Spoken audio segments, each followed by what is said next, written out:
Good afternoon, ladies and gentlemen. My name is Liana Magra, and here are the top headlines of the day in Greece.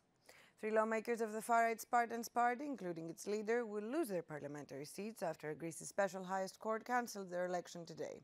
The court found that electoral fraud had been committed as the undercover leader of the Spartans was Ilias Kassidiaris, a jailed deputy who was once a leading member of the neo-Nazi Golden Dawn party. The ruling creates a unique precedent, as it is the first time that the Greek parliament will operate with 297 MPs instead of 300. This specific crime does not provide for the redistribution of the empty parliamentary seats amongst the other political parties. Neither does the nature of the electoral violation allow for second runner-ups to take over the seats of the deposed MPs, the court said. The decision comes after a separate criminal case in an Athens appeals court acquitted 11 Spartan lawmakers of the same charge in May, with judges ruling that there was insufficient evidence to support claims of electoral deception. In other news, following Greece's announcement that it would create 2 marine parks in the Aegean and Ionian Seas, Turkey is now expected to map similar parks in a tit-for-tat move, according to the country's state-run news agency, Anadolu. Ankara is examining measures against possible unilateral steps by Greece, Kathimerini newspaper reports. The country is also considering other measures that it is going to implement in areas of the Aegean, the Mediterranean, the Black Sea and the Sea of Marmara. They will relate to the protection of the environment.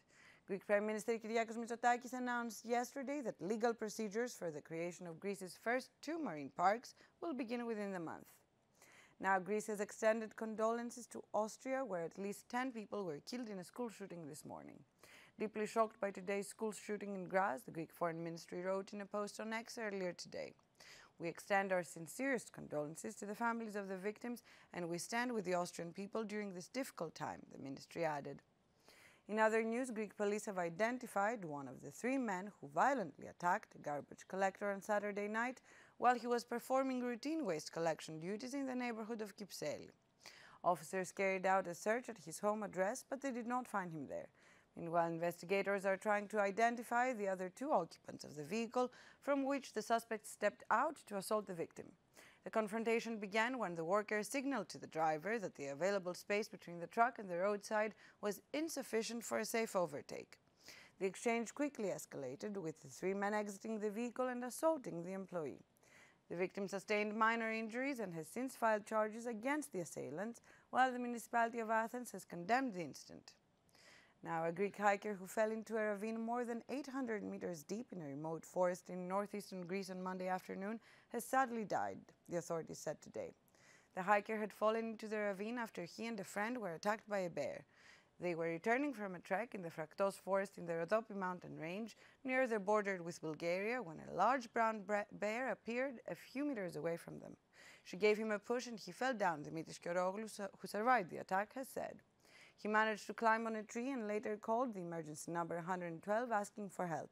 We extend our condolences to the hiker's family. Finally, Deputy Greek Prime Minister Kostis Hatzidakis said earlier today that Europe must now demonstrate that it is aware of the magnitude and weight of the crisis that it faces.